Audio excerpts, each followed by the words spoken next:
I'm turning my computer.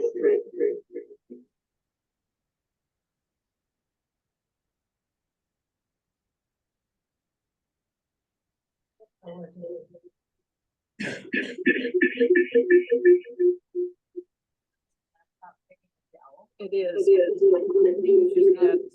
I'm trying. We need to work on this. Okay.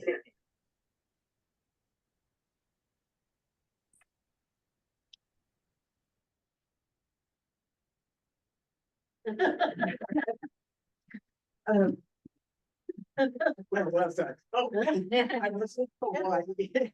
All right. And I got a chance to see some of the quilts that the Hawaiians are made. If you look over there on one of the tables, there is a dark blue and light blue quilt that was Hawaiian. And it was using this special method of cutting the fabric. Well, this is the royal one. In Hawaii in the 1800s, they had developed a royal dynasty to rule the islands. And after all these years of being run totally by men, they were now being run by a woman, Queen Liliane. And she was really a very special person. They even built a castle for her in Honolulu.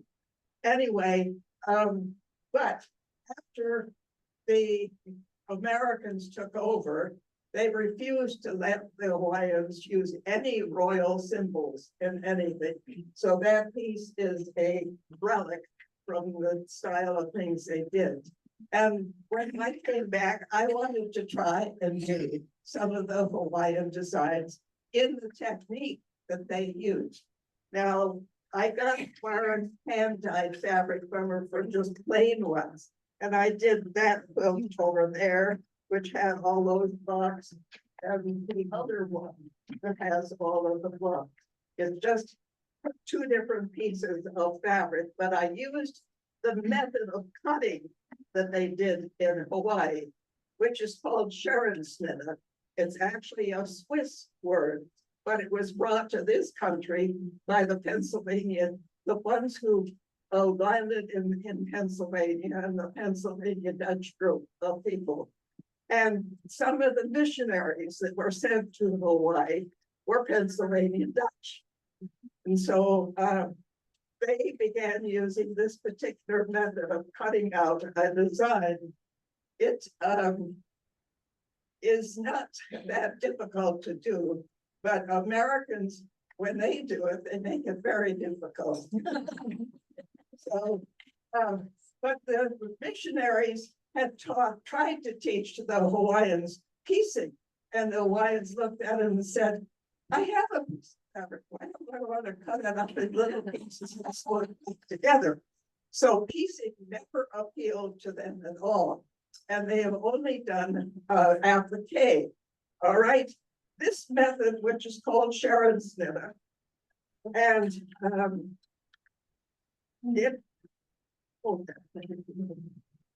you need to open that up. You need to fold a piece of fabric in half to begin with, and then in quarters, and then in eighths. And what you do is to put your fabric, which is paper, on the fabric. You pin it all together very carefully, being sure the fabric is in line, and you cut out the block so that you have this.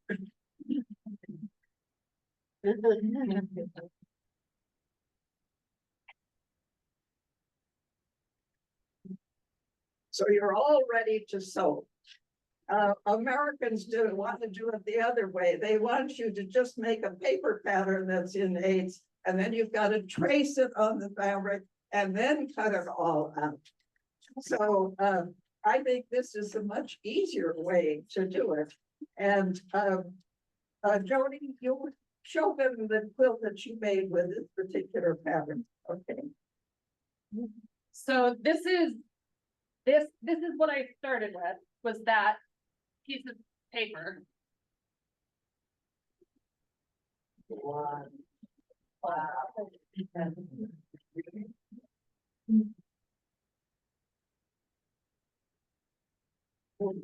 I'm just gonna interject this at this point.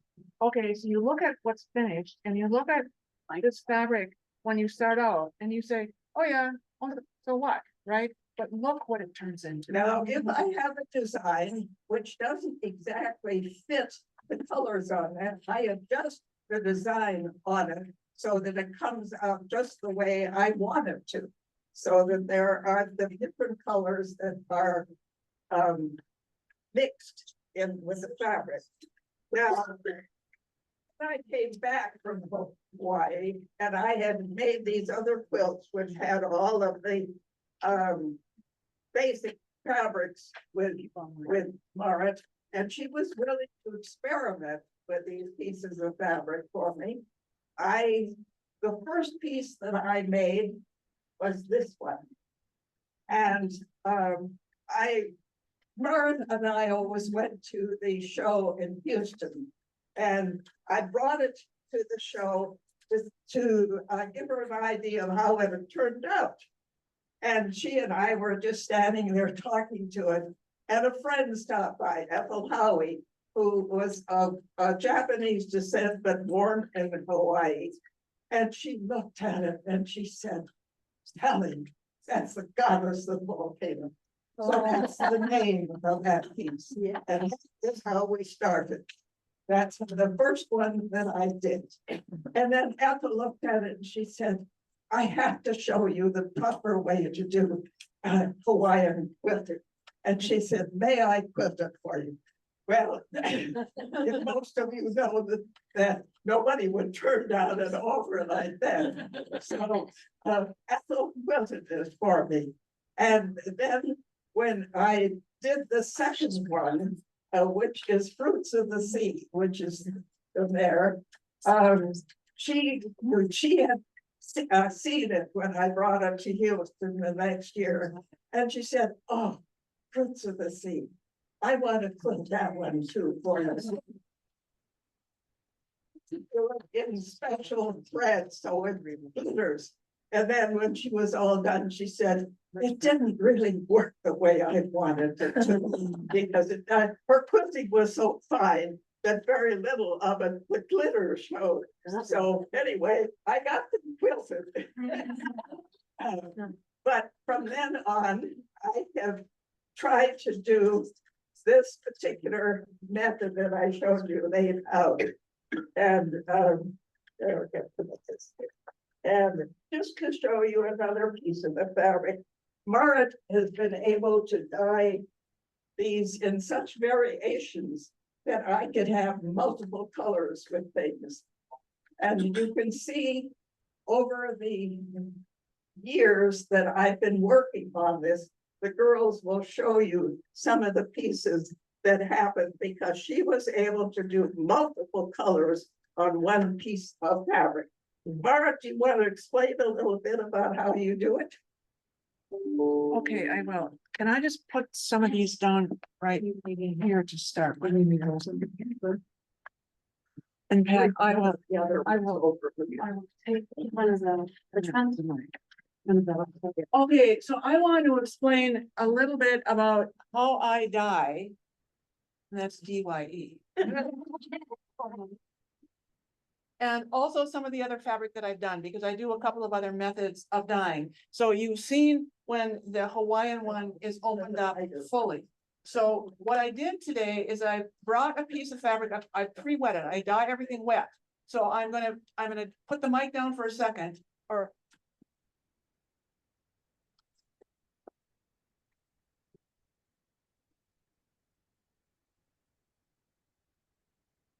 this piece of fabric is, now why don't you come over, will you hold the mic for me? Just- okay, so this piece of fabric is 22 inches by 45 inches, so it's enough to make two of the whole small, what I call small Hawaiians. Okay, so I fold it in half, and then I fold it in half again, and then I fold it in half, so I've got a square. And this is the center. I want to know where the center is, not where any of the edges are. Okay, so then I have my dye in an ice cream bucket. And I take this, and of course I'm wearing gloves. It's very important that you wear gloves. I've used liquid fiber reactors for over 40 years. They're no longer available at this level, maybe on the industrial level. So it's like my dyeing days are over. I will not use powders because I don't have the proper equipment. So I want to dye the middle first. So, and really what I do is I take my nose and I dip it into the bucket for just a few seconds. And I take it out of the bucket and then I twist it a little bit. And then I have another bucket to put what I'm calling the nose into it. And then a third bucket to do the edge here. Okay, so that's how I've dyed the fabric all these years using my nose. Okay, so another method of dyeing that I've used is called bumaki. It's a Japanese style of dyeing. And using a tube, and this is a PVC pipe, traditionally the Japanese use glass because then they could look in and say, oh yeah, we have enough dye in there now.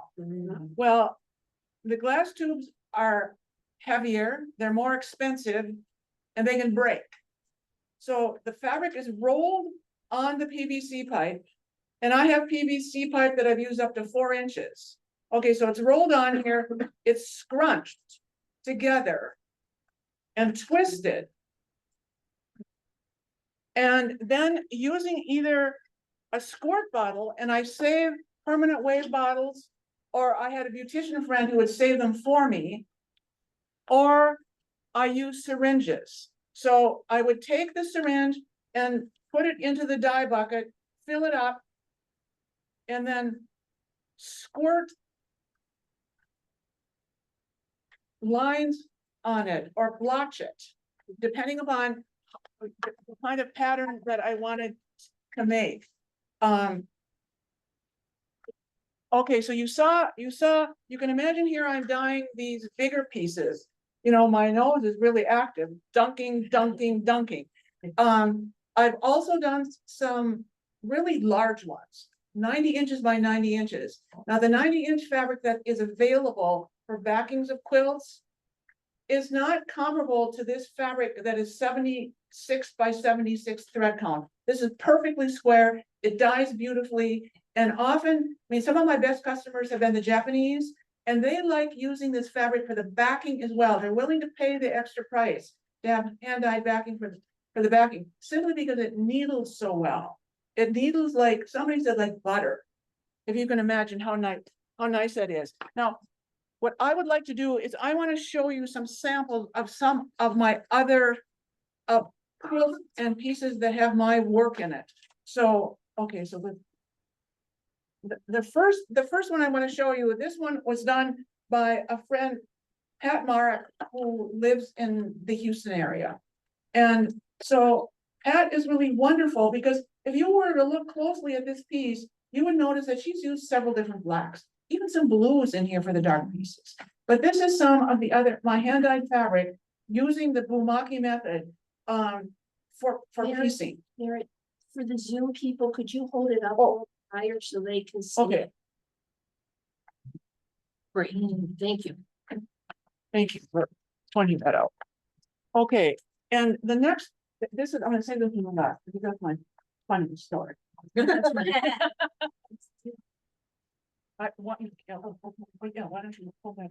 Okay, so this was a sort of a thing that I thought of using 1 yard of my hand-dyed fabric and stripping it and putting a solid commercial fabric beside it, and then machine quilting, and I call these 1 yard wonders. So if you don't know what to do with your 1 yard of hand-dyed fabric that you bought, because you think, oh, well, it's like looking at the circle dyed fabrics before it gets quilted, it's like, oh yeah, so what? But I think this is quite wonderful. And this was done by another friend of mine who lives in the Washington, DC area. And then I have a purse that was made, and this is a friend who lives in Kansas City, And I think she was working on a quilt and she wasn't happy with it, so she just cut it off. So don't be afraid to, think of 2 or 3 different things to do. Now, this one I'm gonna show you because I think this is gonna bring a big laugh to you. When I go to the state fair, I love the chickens. I take pictures of the chickens. Okay, so I have this chicken piece. And I had it draped over a chair and my Siamese cat sat right on that piece of that quilt top, okay? And it looks like she's hugging the real chickens. And I think it's just great. And I had another friend who had a business, taking photographs and printing them on fabric. And so I had her make one big one and some small ones.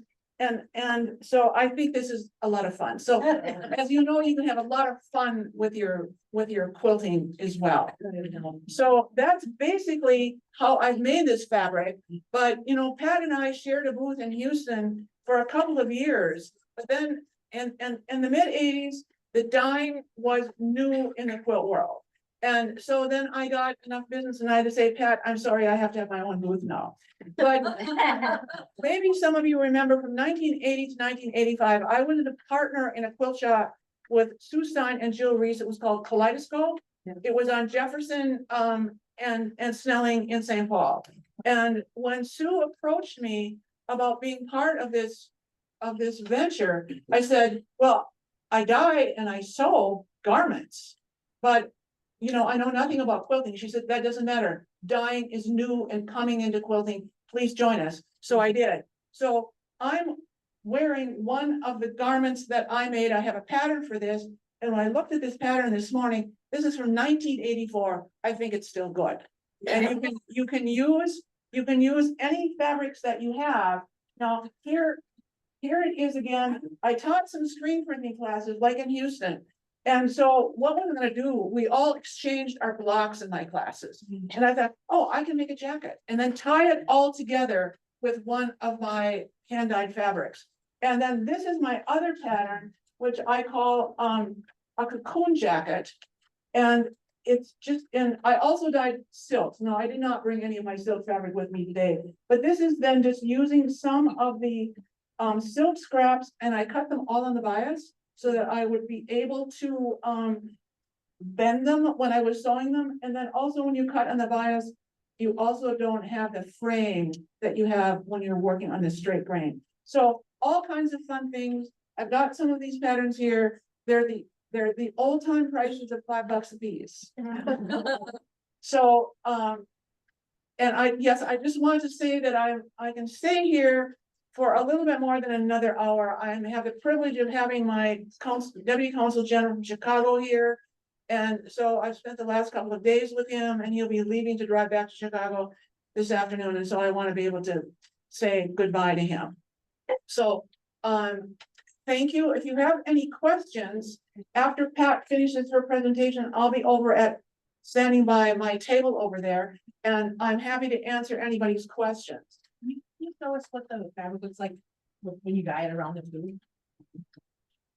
You know how I did it? So what the pattern of the fabric looks like?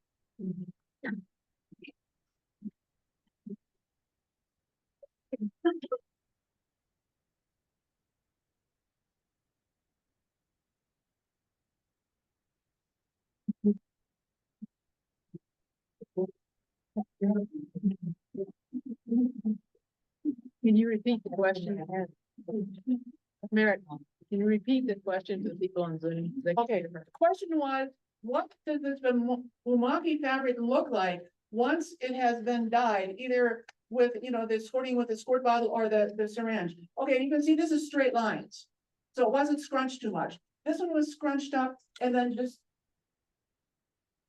put in different places. And what's lovely for this, of course, is when you're doing applique work, you can get the gradations and the colors moving together, as well as in this jacket where I pieced together all of these class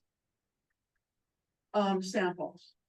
So you can have a lot of fun in lots of different ways. But now we're really here today to look at Pat's Hawaiian. So I'm going to turn the mic back. Barbara, we're not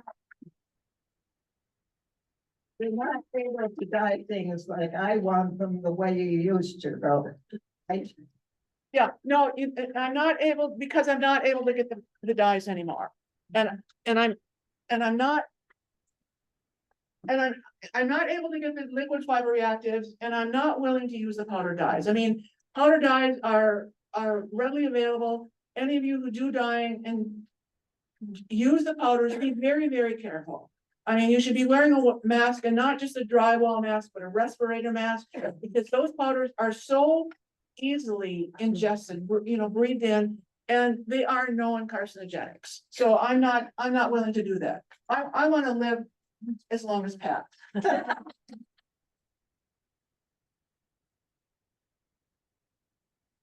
There is one project that Barrett and I worked on together also.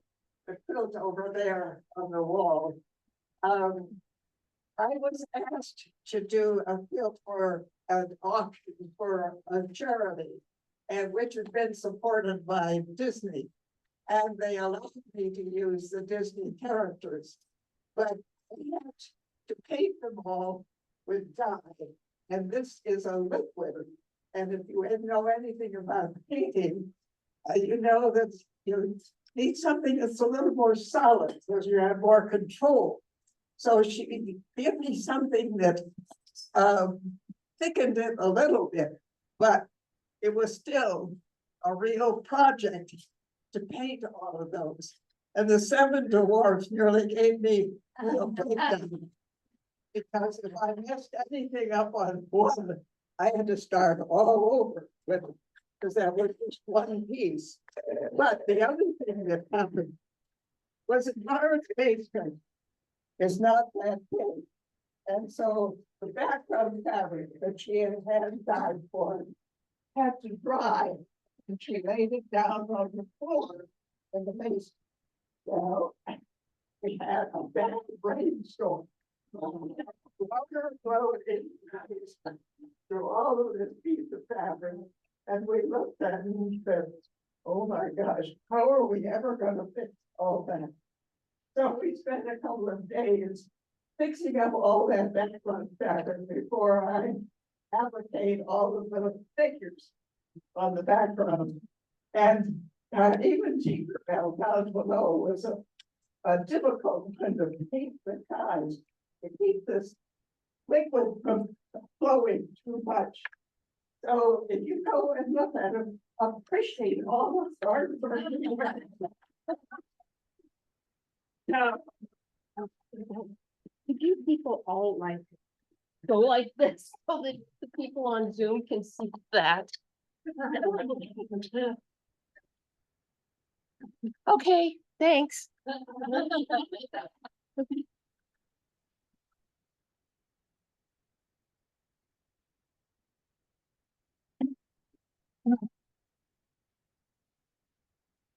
I just wanted to talk a little bit more about the Hawaiians and the fact that they decided to do especially just applique, because the Sharon Snittem method that was used was originated in Europe, and the missionaries who taught it to them, they always laid the paper pattern on the folded fabric.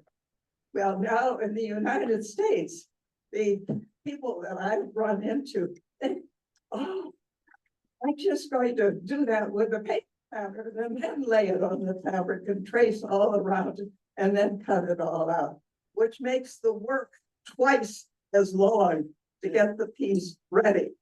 But that's the way Americans are.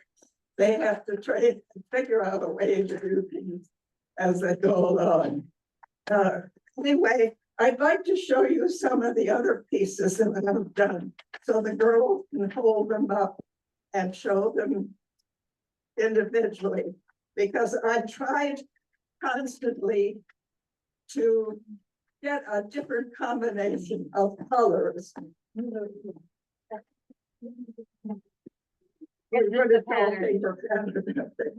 that was how I drew them. Okay.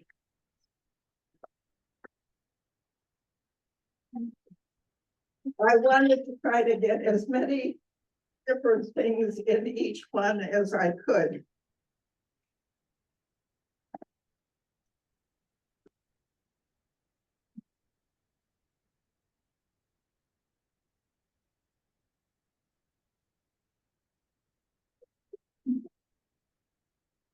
Did you want to talk about this pattern?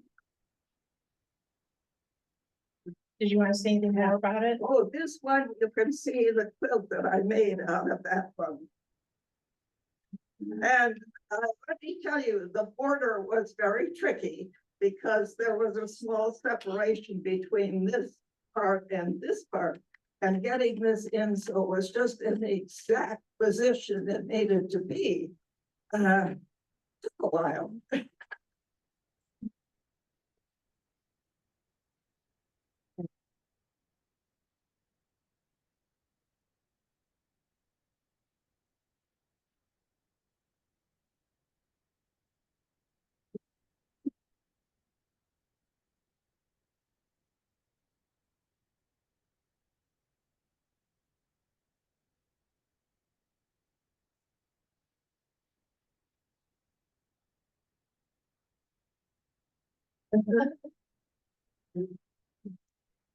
I also wanted to explain about the quilting design that is Hawaiian.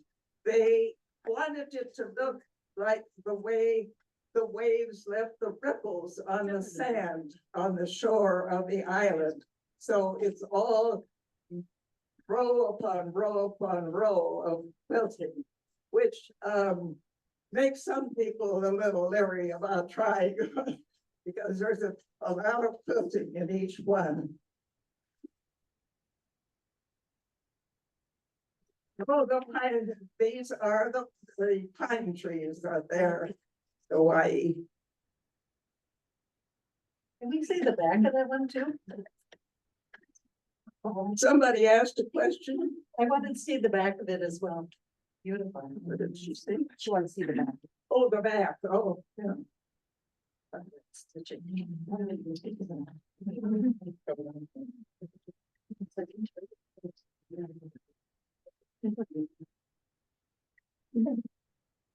The backing is also a hand-dyed piece of fabric and it has multiple colors in it.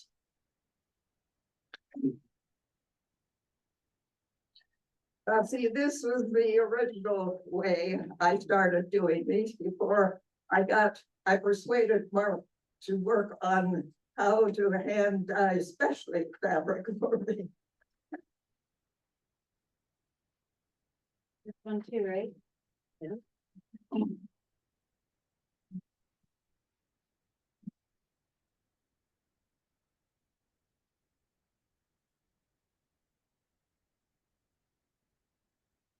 Pat, you have magic hands. What was that? He said you have magic hands. Your hands are magic.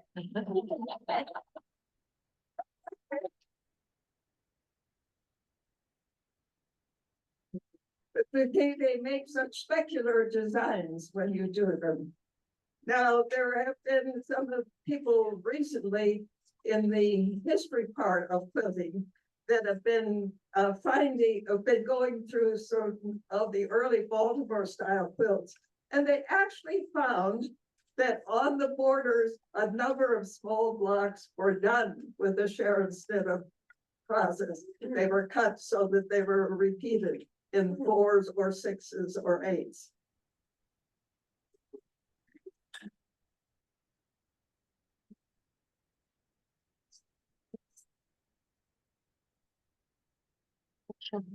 Show the back on that one.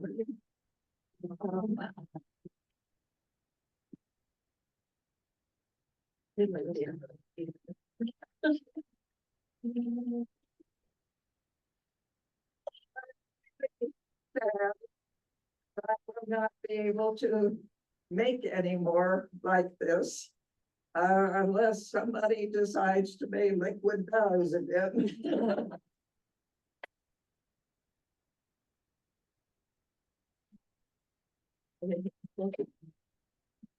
Are they hand quilted? Big Are hard. they hand quilted?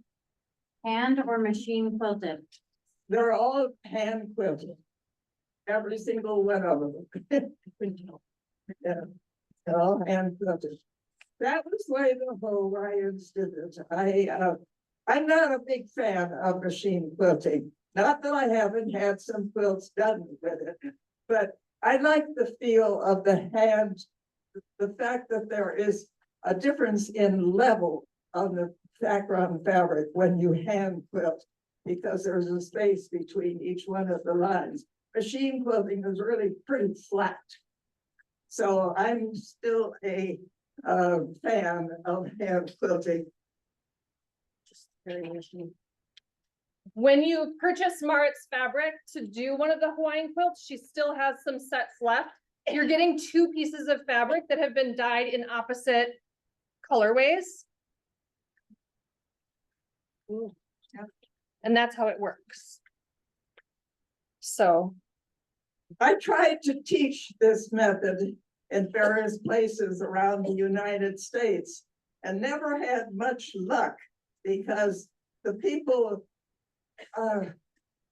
couldn't seem to cut the fabric. They didn't want to put as much care in joining all the pieces so that nothing would move while they cut it. And so the method is never really taken off in the States. However, I did teach it in France and I taught it in England, and I did have students in England who made some actually beautiful quilts with using that method. So it can be done, but it takes time. And well, I just am so grateful to Marit for the fact that she was willing to work with me to produce fabric that would give me a chance to do pieces like this, because they were exciting to me. Yeah, maybe not to the rest of you, but they were exciting.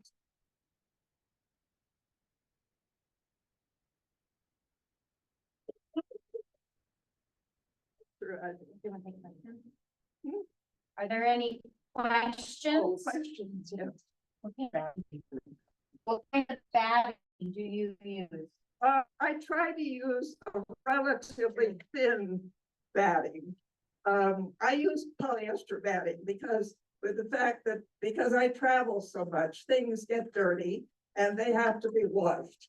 And the polyester batting comes through much more easily at being washed as often as I have to do them. The cotton tends sometimes to shift a little bit on it. So that's the reason that I use it. It's also thinner and a little easier to do some of that very fine quilting with. This needle turn applique, and does she use a hoop or The needle turn applique. Yes, needle turn applique. And do you use a hoop or a frame? I don't use a hoop or a frame. I hold it by hand and turn it all by hand as I go around.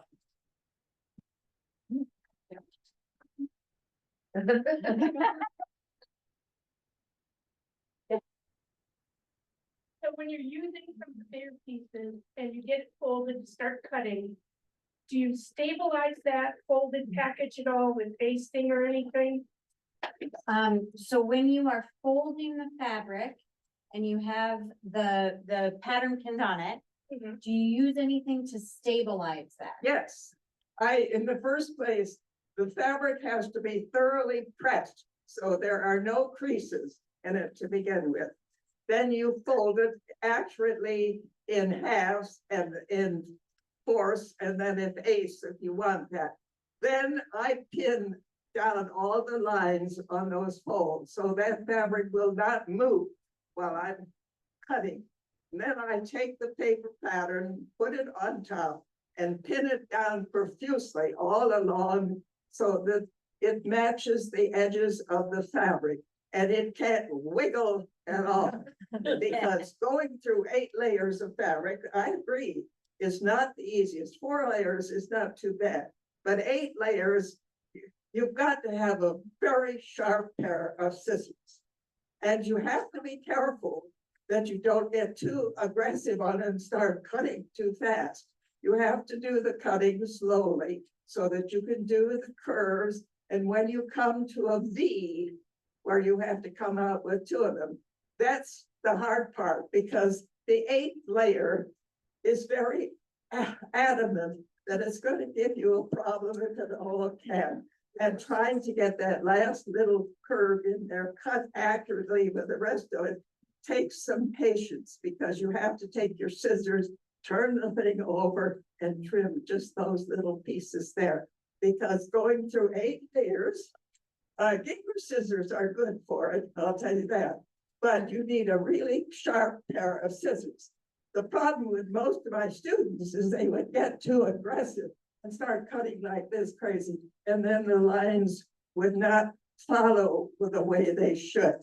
But it is thoroughly pinned down. And of course, I have to cut up to where some of the pins are. You have to take out a pin and then you cut it and then you pin it back again. So everything stays just flat.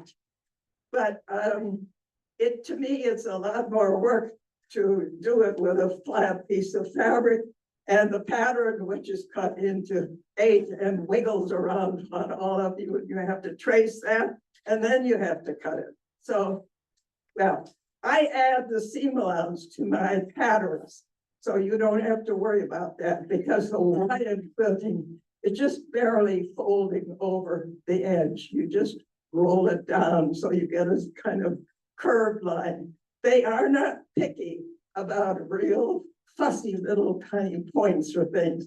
You'd want to get a nice curve on all of the pieces so that it looks like it's flowing.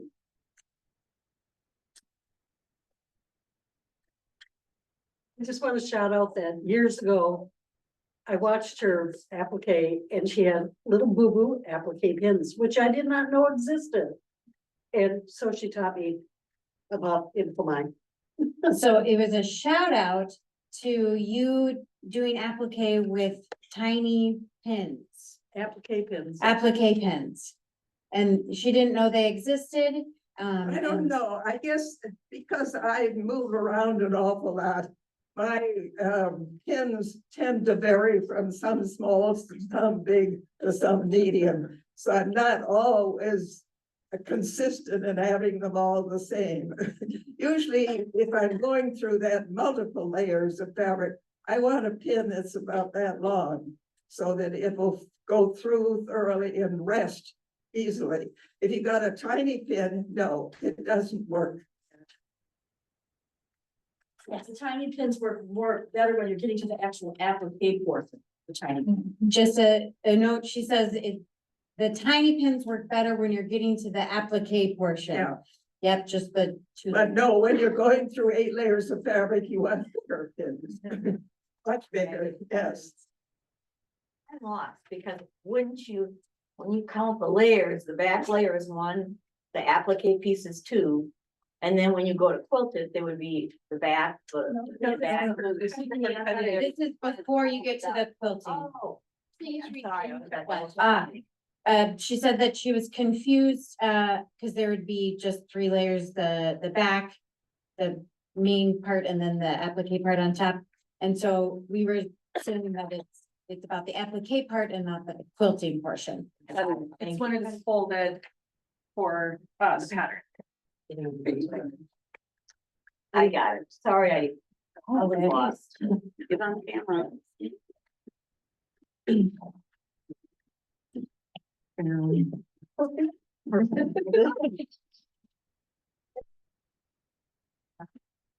pattern on it.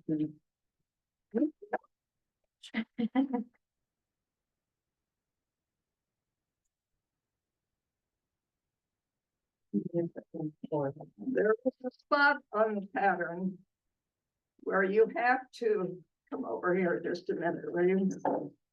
All right, yeah, this is a line in the pattern, and that has to go exactly right here, because that's a fold. You're not cutting through that. See, you're cutting all the rest of it, but this is what's holding everything together, this center line. Did that answer your question? Yeah. But this gets pinned down completely. So that you know just exactly where it's gonna be. And so when you actually unfold the fabric, you can put the paper pattern on top of it, to make sure that everything is in just the order that you want it to be. Come from, are those just created or? The question is, where do the patterns come from? They're just created? But they're just created out of this. Some days it works and some days it doesn't. Pulled up some more patterns if you guys would like. Okay. I still have a lot of patterns I can sell, which, Jody will be happy. We have a few patterns here, but we don't have all of them here. I have a sheet of paper, and if anyone is interested, I can follow up with an email and some of the other patterns that we could get printed and sent to you or potentially brought back to this meeting. Sorry. So if you're interested in patterns, you could sign up and we can communicate after the meeting too. They can be done on just regular fabric now that we can't get the specially dyed stuff. So you may have to be content with just plain fabric.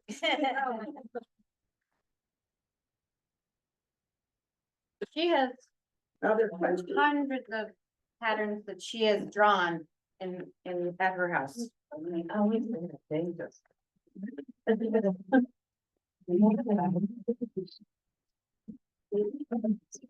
was for a biggie. This is Pele. This Yeah. is Pele. So that, This is actually a quilt. Half of this is one quilt, that's another quilt. But I did like the Hawaiians did. They wanted to just use their plants and flowers as the reason that they drew patterns. They have added a few animals since then, but basically it's what's there and what's important to them, just the plants and the flowers and the things that grow in Hawaii.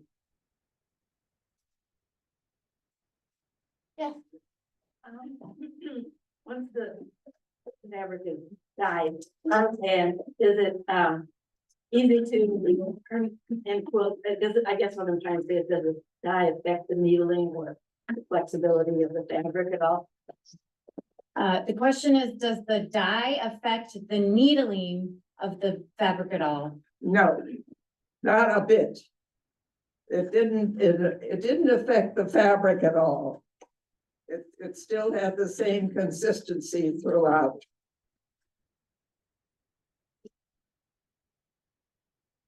He says she washes the quilt when they travel and things like that.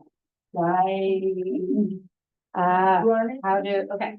So the question is about when you wash the quilts, how does that affect the dye? Is there any running of the dye? There's never really, I do very careful washing when I do quilts. I use something very mild because the current laundry products have a lot of chemicals in them. So basically, what I did was the soap that they used to wash animals before they show them at the state fair. And it was gentle. But you have to go to a certain store to get it. But if you use soap that is done for children's or baby clothes, so it's very gentle, doesn't have a lot of chemicals in it, so it doesn't affect the dyes, because actually the more chemicals you have, the more you're apt to get effect with the dyes, get it to run. You know, I take great pride in the fabric that I've dyed. My final step is to put it into boiling water. So when I finish boiling off, you know, say 50 or 60 yards at a time, I'm wet from head to foot. So, and the reason I do that is because I want to get out all of the excess dyes. A lot of the other hand dyers in this country, some of their colors might be more brilliant to look at them, but they have not completely finished the process in my mind, because they will have runoff. And I use a special soap that's called Synthropol, which sort of deactivates any of the live ions that are left. So if there is any washout from any of the fabric that I've dyed, it's no longer active. It's not gonna run over here and stain something else. I mean, I've had some friends ask me, what can I do about this fabric that has run after, especially after you've done this whole project of, say, a Hawaiian, and it's heartbreaking. And so, you know, washing it, as Pat says, with a gentle, shampoo of some kind, maybe you can get some of that extra dye out. But it's really important that when you're buying hand dyed fabric to ask, you know, what have you done to make sure this is permanent? Then another question. Now that you can't necessarily get the hand dyed fabric and say you're gonna do them in the solids, what thread count or what type of solid would you buy? I mean, koala or, you know, what kind? So the question is, now that you can't get the Hand beautifully hand dyed fabric that Mart does, what would you suggest? What thread count? Koala, what kind, what yeah. brand? Well, things have changed so much since the pandemic, but I used to get the very top grades of fabric for it because I wanted a consistent weaving in it. And I certainly didn't want to get it at the stores that had everything for sale type of thing. Because if you take fabric, I've got a piece of fabric for this.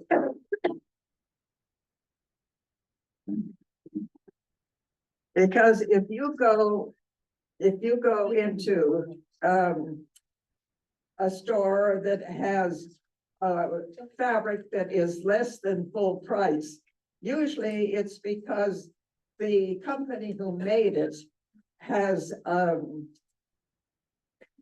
cut the price on it because the dyeing didn't turn out quite the way they wanted it to. And it means that it is not as well made. It's the usually lower grades of fabric. And this is the straight of grain, and it should be tight. If you go and are buying it at any store that has it for sale, check this and see if it is tight on both ways. If it gives a lot on the cross grain, it's very poor fabric. It is not well made, and it is not well dyed, because what these stores get is the stuff that the manufacturers can't get sold at the really good shops.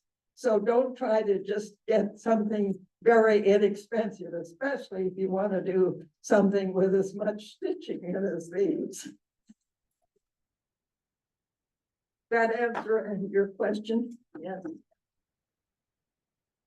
But you could always, if the straight of grain does not, the straight of grain should always be totally tight. And the cross grain, the tighter it is, the better the fabric is.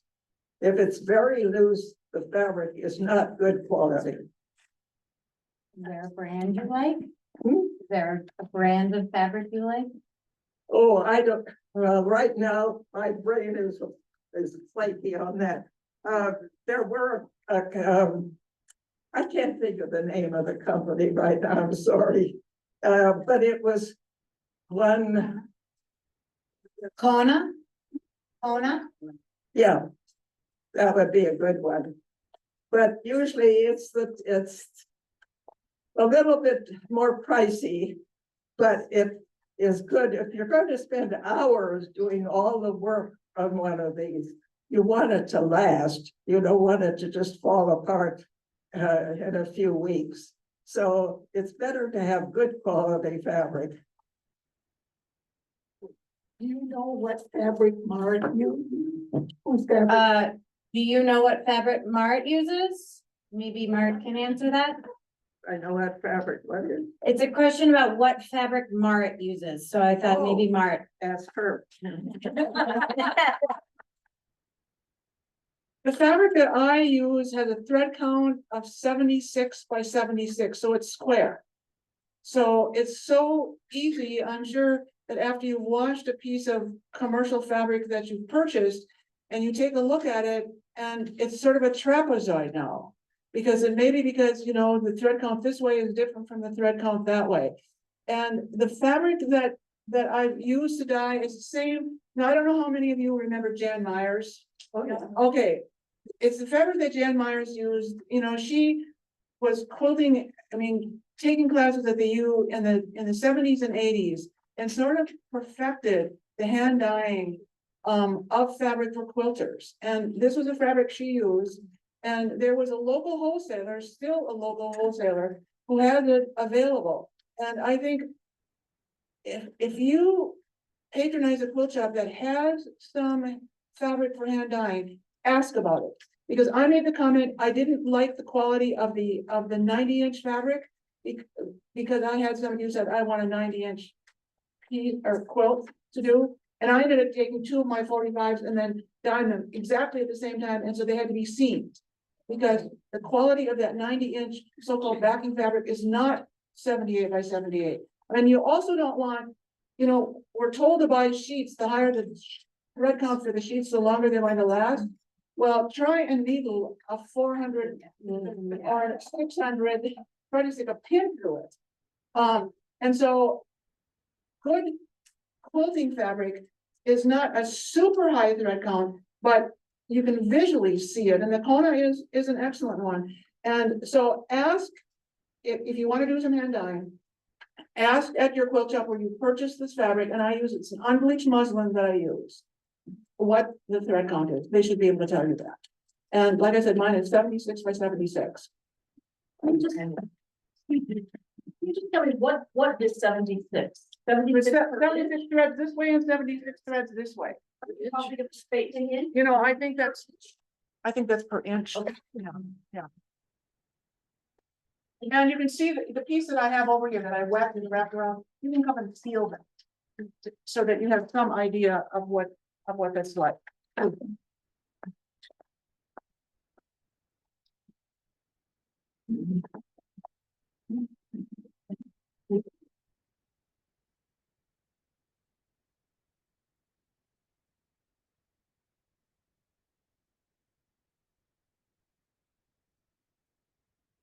Thank you so much. It is the end of a period of my creativity. Another question. So, There's one there's one Zoom question. I think people here covered all the questions, but the only question left on here is, do you ever sell any of your quilts? Do you ever sell any of your quilts? well, now you've asked a really critical question.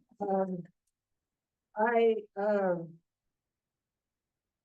have not really sold any of the ones that I have made, but normally I've given them to people because I've spent so many hours on them. And if you put them on the market or anything, you only get very low offers for them. And I think only $100 and I have probably spent 300 hours on it. And it's hard to take low prices on them, but most of the people who want to buy them don't want to spend a lot of money for them, of course. And that's a problem. I am coming to that critical stage, however, because I've been in quilting for 50 years now, and I've accumulated a heck of a lot of quilts that I have made. And it's, let's see, my granddaughter here will show you, she's taken pictures of all of them. There are several hundred quilts. What am I gonna do with all of them? That's the big problem is that, yes, I have given away a lot of the antique quilts I had to people I knew appreciate them because there was a lot of lovely work in many of those antique quilts, and it was important to me that they went to somebody who cared about them. I have seen people who just, well, when I did the first Baltimore style quilt, and it was made and displayed in Houston, the gal who made it, who was from Indiana, was offered a price for it by one of the Houston women who came through. And she looked at the woman and she said, no, I won't sell it, because I know if you decide to change your decor in the bedroom, you'll just throw out the quilt. And I just can't stand the thought of it not being taken care of, because she had spent a year making it. So it depends on, well, I have a lot of pieces I could have had to either sell very cheaply or so, but there's nothing else I can do with them. I just have too much stuff. There's almost 400 or so. And I will say too, besides Pat's actual quilts, which she has hundreds of, she has thousands of patterns that she has hand drawn that are gorgeous. And she has given me the privilege of continuing to sell those patterns. So I will have a sheet of paper if you are interested in her Hawaiian patterns specifically. And if you're interested in just knowing when the rest of her patterns will be available, kind of following along, I'm just in the very beginning of that process. I would be happy to add you to that list and keep you up to date as well. If someone who really is interested in obtaining a quilt, you can always contact me and come and look at it. And depending how you feel about it, you may get a gift, who knows? Would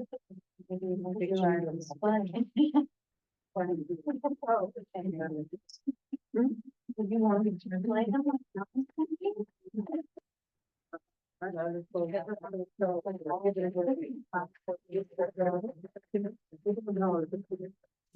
I want to display all my books.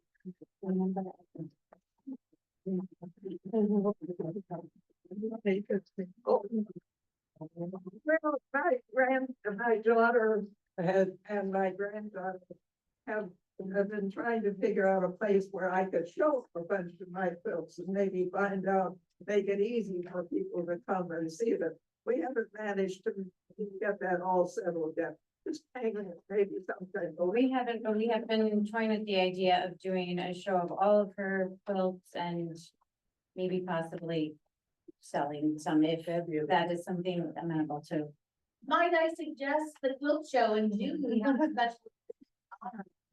What about the quilt show in June where there's a special exhibit honoring her quilts? Yeah. Your quilts. Where? The quilt show in June.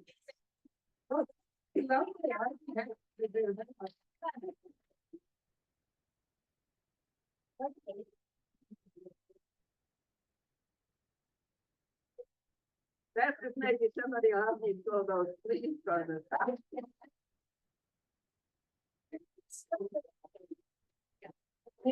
Thank you. That was very well done presentation.